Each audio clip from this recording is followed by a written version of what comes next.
ሰላም ጤና ይስጥልኝ። ይህ መንበር ቲዩብ ነው። የዕለቱን መረጃዎች ከዚህ ቀጥሎ እናሰማለን። በመጀመሪያም ከፍተኛ ጉዳት የደረሰባቸውን ተሽከርካሪዎች ከፖሊስ ፈቃድ ውጭ መጠገን፣ ቀለም መቀየር ወይም ሌላ ይዞታ መለወጥ በወንጀል ያስጠይቃል ተባለም። በማንኛውም ምክንያት ከፍተኛ ጉዳት የደረሰባቸውን ተሽከርካሪዎች ከፖሊስ ፈቃድ ሳያገኙ መጠገን፣ ቀለማቸውን መቀየር ወይም ሌላ ማንኛውም የቀደመ ይዞታቸውን የሚለውጥ ጥገና ማካሄድ በወንጀል እንደሚያስጠይቅ የአዲስ አበባ ትራፊክ ማኔጅመንት አስታውቋል። መመሪያውን የሚተላለፉ የተሽከርካሪ ሰርቶ ማሳያ ወርክሾፕ ወይም ጋራዥ ባለቤቶች ከ20 ሺህ ብር የገንዘብ መቀጮ ጀምሮ በወንጀል እስከ መጠየቅ የሚያደርስ ቅጣት ይጠብቃቸዋል ተብሏል። ይህ አስገዳጅ መመሪያ ተግባራዊ የተደረገው የትራፊክ አደጋ አድርሰው የሚሰወሩ ወንጀለኞችን ህገወጥ ድርጊት ለመቆጣጠር እንደሆነ የትራፊክ ማኔጅመንት የባለስልጣን የትራፊክ ቁጥጥርና ኩነት አስተዳደር ዳይሬክተር አቶ አያለው አቲሳ ለአሃዱ ተናግረዋል። ከፍተኛ ጉዳት የደረሰበትን ተሽከርካሪ ያለ ፖሊስ እውቅና የሚጠግኑ የጋራዥ ባለንብረቶች በወንጀል ይጠይቃሉ ብለውም ተናግረዋል። 44 ኤርትራውያን በኬንያ አንድ ቤት ውስጥ ተደብቀው መያዛቸው የአገሪቱ ፖሊስ አስታወቀ።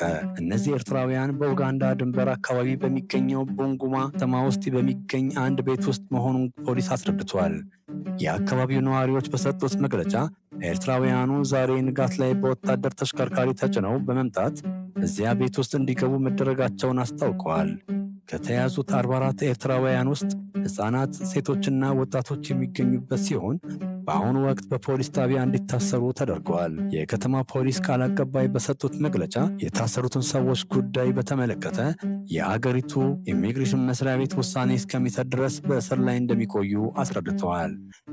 ኤርትራውያኑ በበኩላቸው በአገራቸው ውስጥ ለደህንነታቸው ስጋት ስለገጠማቸው መሰደዳቸውን ገልጸው በአገራቸው ሰላም እስከሚሰፍን ድረስ የኬንያ መንግስት ጥገኝነት እንዲሰጣቸው ጥያቄ ማቅረባቸውን ሲቲዝን የተሰኘው ጋዜጣ ዘግቧል።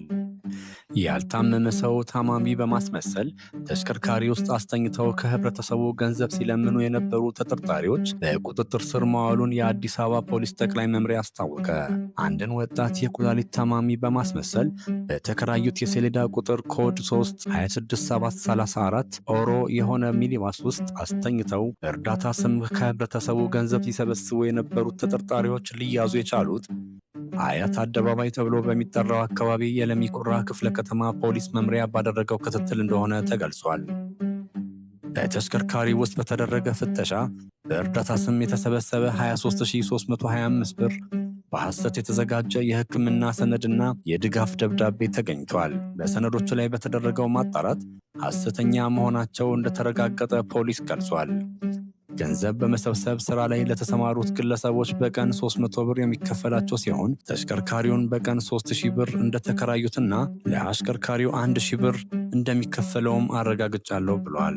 በወንጀሉ በቀጥታ የተሳተፉና የተባበሩ በአጠቃላይ 9 ተጠርጣሪዎች ላይ ምርመራ እየተጣራ እንደሚገኝም አሳውቋል። ህብረተሰቡ በየመንገዱ የሚካሄዱ እንዲህ አይነት ህገወጥ ተግባራትን በመከላከል የድርሻውን እንዲወጣ ድጋፍ ማድረግ በሚፈለግበት ወቅት ተገቢውን ማጣራት እንዲያደርግና አጠራጣሪ ሁኔታዎች ሲያጋጥሙ ለሚመለከተው አካል ጥቆማ እንዲሰጥ ፖሊስ ጥሪውን አቅርቧል።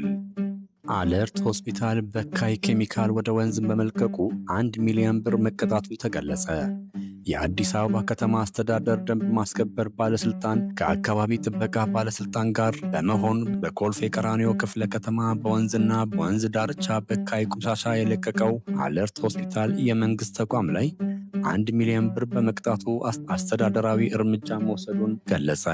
የተካሄደው በኮልፌ ቀራኒዮ ክፍለ ከተማ ወረዳ 01 ልዩ ቦታ ዘነበ ወርቅ አለርት ሆስፒታል ብክለቱ በከተማው የአካባቢ ጥበቃ ባለስልጣን ባለሙያዎች በላቦራቶሪ የተረጋገጠ በመሆኑ በደንብ ቁጥር 180/2017 መሰረት 1 ሚሊዮን ብር የተቀጣ መሆኑ ተገልጿል። በክፍለ ከተማው በወረዳ 4 በወንዝ ዳርቻ ብክለት የፈጸሙ 6 ላቢያጆች እያንዳንዳቸው 100 ሺህ ብር በድምሩ 600 ሺህ ብር በመቅጣት በክፍለ ከተማው በዕለቱ በአጠቃላይ 1 ሚሊዮን 600 ሺህ ብር በመቅጣት አስተዳደራዊ እርምጃ መወሰዱን ተገልጿል።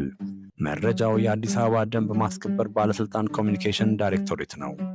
የቻይና ፍርድ ቤት ማይናማር ውስጥ የኦንላይን ማጭበርበር ተግባር ላይ ተሰማርተው በነበሩ 5 ዋና የውንብድና ቡድን አባላት ላይ የሞት ፍርድ አስተላለፈ። ባይ የተባለው ቤተሰብ አባላት እና አጋሮቹ የሆኑ 21 ሰዎች በማጭበርበር፣ በነፍስ ማጥፋት፣ በሰዎች ላይ ጉዳት በማድረስ እና በሌሎች ወንጀሎች የጥፋተኝነት ውሳኔን ተላልፎባቸዋል። ይህ ቤተሰብ እንደ አውሮፓውያን አቆጣጠር በ2000ዎቹ ላይ ኃይሉ እየጎለበተ የመጣ ነው። በድህነትና ኋላ ቀርነት ትታወቅ የነበረችውን የማይናማሯን ላውካኢንግ ዞንን ዋነኛ የቁማርና የወሲብ ንግድ መናኸሪያ አድርጓታል። ከቅርብ ዓመታት ወዲህ ደግሞ በሺዎች የሚቆጠሩ ሰዎች በህገወጥ መንገድ ከተዘዋወሩ በኋላ በኦንላይን የማጭበርበር ተግባር ላይ እንዲሰማሩ ተገደዋል። ቤተሰቡ በዚህ የማጭበርበር ስራ በቢሊዮኖች የሚቆጠር ዶላር ያገኝ እንደነበርም ተነግሯል። የፍርድ ውሳኔ ከተላለፈባቸው 5 ዋነኛ ሰዎች መካከል የውንብድና ቡድኑ አለቃ ባይ ሱቻንግ እና ልጁ ባይ ዩንካንግ ይገኙበታል። ያንግ ሊ ቺያን ወይም ሌሎች ሰዎችም ፍርደኞች እንደሆኑም ተገልጿል። የባይ ቤተሰቦች የራሱ ታጣቂ ሚሊሻ ያለው ለሳይበር ማጭበርበር ተግባርና ለቁማር የሚውሉ 41 ካምፓኒዎች ያላቸው የወንጀሉ እንቅስቃሴ 4.1 ቢሊዮን ዶላር የሚዘዋወርበት እንደሆነም ተገልጿል። ባለፈው መስከረም ላይ በተመሳሳይ የቻይና ፍርድ ቤት ላውካኢንግ ዞን በዚሁ ተግባር ላይ በተሰማራ ሚንግ የተባለ ቤተሰብ አባላት ላይ የሞት ፍርድ አስተላልፏል። መረጃው የቢቢሲ ነው።